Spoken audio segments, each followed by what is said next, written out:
I need you to stay with me for this one. Because what I am about to say is going to make some people very uncomfortable.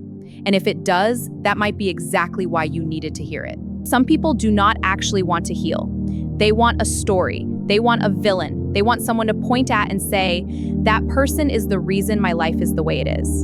And I understand why. When something painful happens to you, finding blame feels like finding answers. It feels like control. Like if you can identify who broke you, the breaking starts to make sense. But here is the problem. Blame feels productive. It feels like movement. But it is actually the one thing keeping you completely still.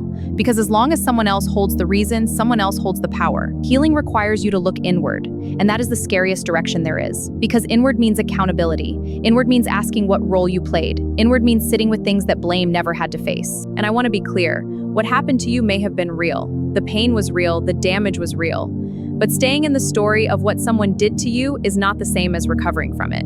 There are people who have been telling the same story for 10 years. Same villain, same wound, same anger, and they wonder why nothing has changed.